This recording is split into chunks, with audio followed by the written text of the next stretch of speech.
Hello, dear students. Today's lecture is about John Donne, the metaphysical poet.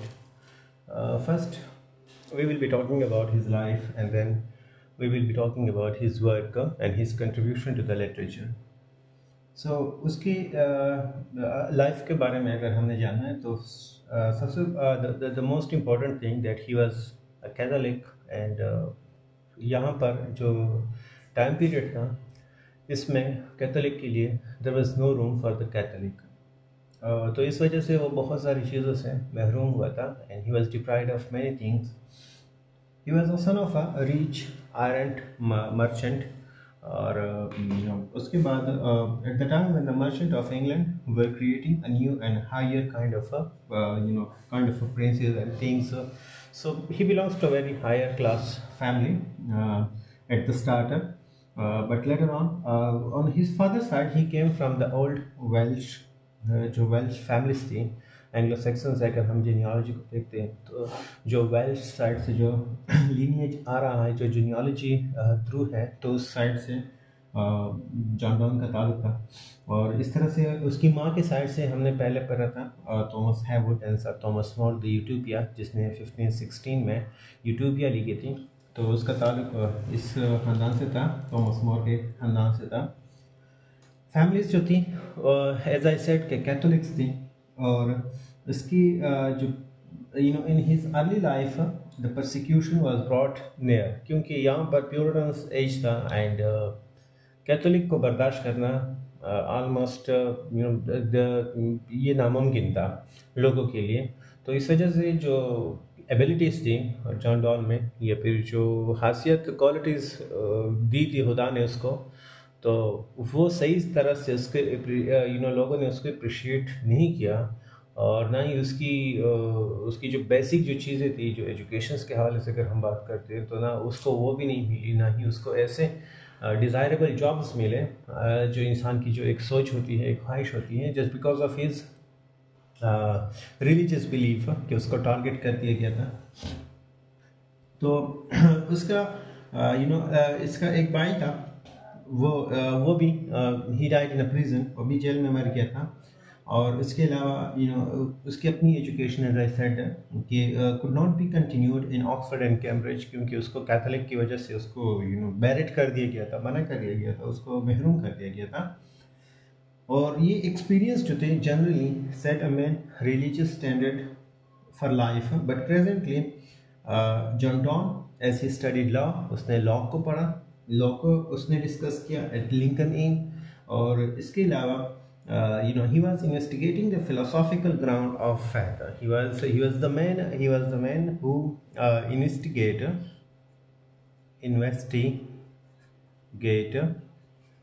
the philosophical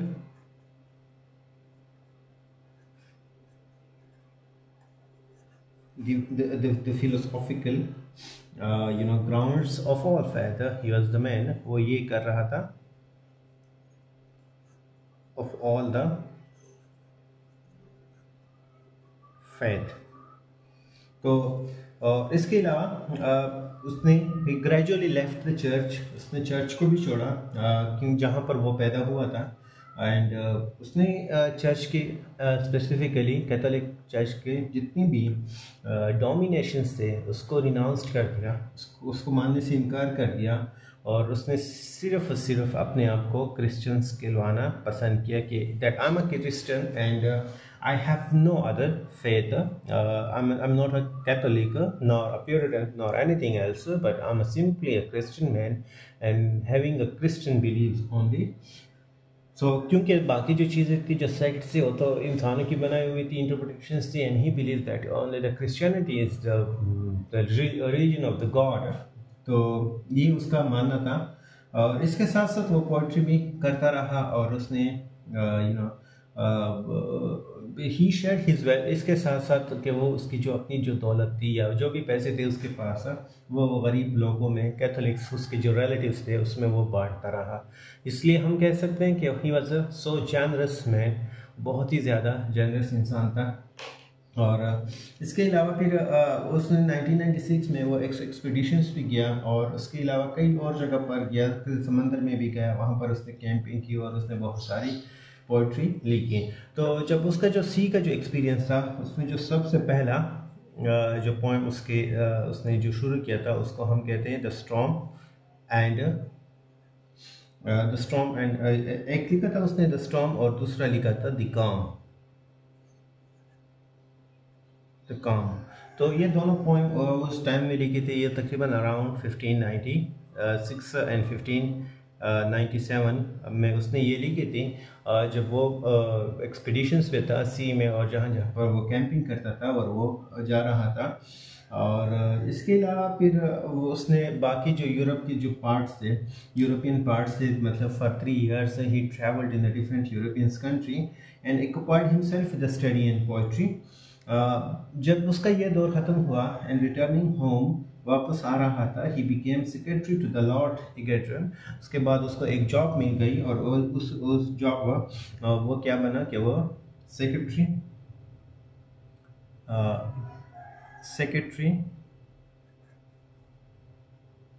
to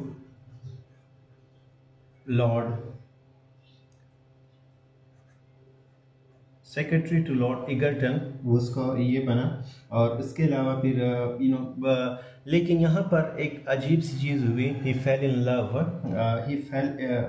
उसको मोहब्बत हो गई, and he fell in love with this secretary, with this Lord Egerton niece, उसकी जो नौजवान नीस थी उसके साथ। एनामोर बिलावेड जो थी उसकी बिलावेड, उसका नाम था एन मोरे, इसके साथ उससे मोहब्बत हुई थी, एंड मैरिड हर। और इस वजह से उसको ही पे द प्राइस, उसको बहुत चीज़ें झेलनी पड़ी, which cause Donne was cast into the prison. और उसके अलावा strangely enough his political work at this time is not a song of a youthful romancer. तो बाद में फिर इसके माँ बाप ने इसको माफ़ कर दिया था और ये आ गया था वापस अपनी जगह पर। और उसके बाप ने इनके लिए पेंशन्स भी रखी थी, मतलब एक वजीफ़ा, एक स्कॉलरशिप भी मुकर्रर की थी। लेकिन इस वजह से उसको बहुत ज़्यादा सेटबैक मिला, क्योंकि चीज़ें इसके अगेंस्ट चली गई थी। इस दौरान जब वो मुश्किल हालात से गुज़र रहा था, तो इस दौरान उसने एक और पोएम लिखी थी, और जिसका नाम था द प्रोग्रेस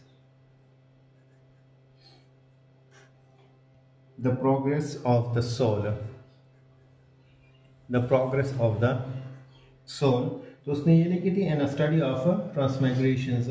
तो इसके अलावा फिर वो कई सालों तक इधर उधर पॉवर्टी, उसमें गुर्बत में रहा, इधर उधर उसने वो काम किए, कभी यहाँ पर कभी वहाँ पर।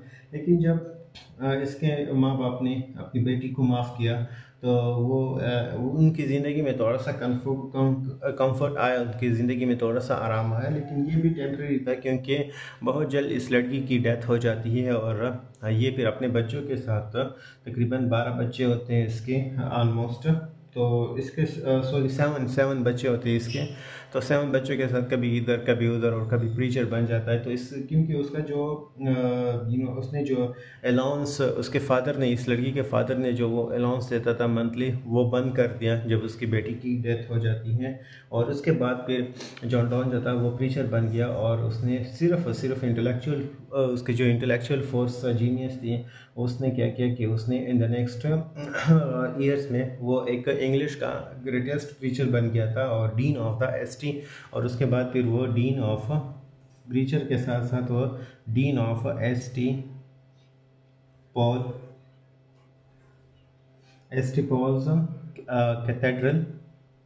कैथेड्रल ये बन गया था लंदन में। और उसके बाद फिर he carried some to heaven in holy raptures and led to the amend their lives. लोगों को प्रीच करता था, उनकी प्रॉब्लम सॉल्व करता था, उनको सॉलेस देता था, उनको रिलीजियस कंफर्ट प्रोवाइड करता था। तो ये उसका काम था। डॉन की पोइट्री पर अगर हम बात करते हैं, तो डॉन की पोइट्री है वो अनइवन है at the time, so startling and so fantastic that a few critic would care to recommend. क्योंकि आजकल इसकी पोइट्री कोई नहीं पढ़ता, तो ये अनइवन है। दूसरी बात यह है कि यहाँ पर इसमें ऐसे कुछ थी नहीं, क्योंकि जॉन डॉन की जो पोइट्री है वो बहुत ही अनकन्वेंशनल थी, अनऑर्थोडॉक्स थी। उसकी जो स्टार्टिंग थी वो भी बिल्कुल अजीब सी थी। और इसके अलावा अगर हम बात करते हैं कि डॉन जो था उसमें lack of any consistent style, उसकी कंसिस्टेंट स्टाइल तो बिल्कुल भी नहीं था, और ना ही उसका कोई लिटरेरी स्टैंडर्ड था। जैसे कि अगर हम चौसर और मिल्टन को अगर कंपेयर करते हैं तो ये भी दोनों एक दूसरे से बहुत मुख्तलिफ थे। चौसर भी और मिल्टन एक दूसरे से बहुत मुख्तलिफ पोइट्स हैं, बट उनके उनके जो काम थे, चाहे चौसर के काम की बात करते या फिर मिल्टन के काम की बात करते, ये उनका एक डिस्टिंक्ट एंड कंसिस्टेंट स्टाइल था दोनों का। उनका अपना एक स्टाइल था, उन्हीं स्टाइल की वजह से उनको पहचाना जाता है। लेकिन जॉन डॉन का ऐसा कोई स्टाइल वगैरह नहीं था, और ये यही स्टाइल था। It is the style as much as the matter which makes the tales in the Paradise Lost a work of for all time. इसी वजह से कि वो स्टाइल, वो जो कंसिस्टेंसी थी पैराडाइज लॉस्ट थी, या फिर जॉफ्री कैंटरबरी टेल्स की अगर हम बात करते हैं तो ये काम फिर क्या बन गया था, तो अ वर्क ऑफ ऑल टाइम बन गया था। लेकिन जॉन डॉन का जो काम है वो इसलिए अब लोग नहीं पढ़ते कि उसमें एक कंसिस्टेंट स्टाइल नहीं था, एक कंसिस्टेंसी नहीं थी, एक अनइवननेस बहुत ज़्यादा थी उसमें। और जॉन डॉन क्या करता था कि वो through style and all the literary standard to the wind, and precisely for this reason he is forgotten. Though his great intellect and his genius had marked him as one of those who should do things worthy to be remembered। वो एक ऐसा कर सकता था कि ऐसी चीज़ें लिख सकता था कि जिसकी वजह से उसकी एक चौसर की तरह, मिल्टन की तरह, शेक्सपियर की तरह उसकी पहचान हो सकती थी। लेकिन उसने ऐसा नहीं किया, उसने इस चीज़ को कोई ख्याल नहीं रखा। और जो टेंडेंसी थी of the literature is the exalt style at the expense of the thought. The world has many men and women who exalt feeling and thought about expressions। तो इसलिए ये जो चीज़ें थी उसमें मिसिंग थी। तो डॉन जो था उन दिनों तो लोग पढ़ते थे, लेकिन फिर बाद में उसकी जो इन्फ्लुएंस था डॉन का वो बहुत ही ज़्यादा कम होता गया। ब्राउनिंग को अगर हम उस साइड पे देखते हैं, browning of the same school, ये भी विक्टोरियन एज का रॉबर्ट ब्राउनिंग की बात कर रहा हूँ मैं। फिर बहुत सालों बाद जब ब्राउनिंग आता है तो ये भी इसी स्कूल से था, एंड कंपेल द अटेंशन। लेकिन उसने क्या किया कि ब्राउनिंग ने एक अटेंशन हासिल की थी। लेकिन जब हम डॉन की बात करते हैं तो he played havoc with Elizabethan style. He nevertheless influenced our literature in a way of the boldness and originality, and the present tendency is to give him a large place near the few great poets than he has occupied when Johnson declared he was the first poet of the world in the same thing। So he was not very much consistent, and he did not care about the tendency of the age, not of the Elizabethan literatures, but any literature.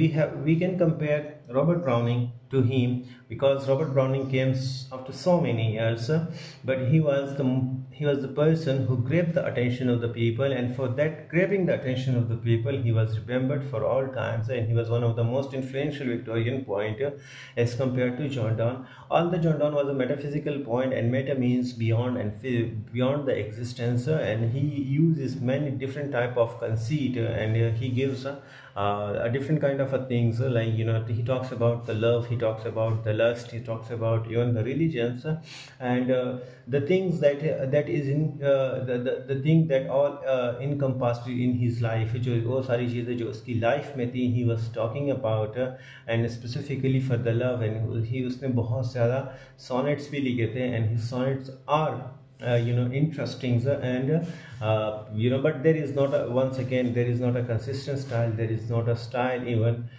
so for that reason he is not remembered, and he is not read anymore. Even though if he is read, so he is not liked by all, and he is not appreciated by many people. So thank you so much for today's lectures.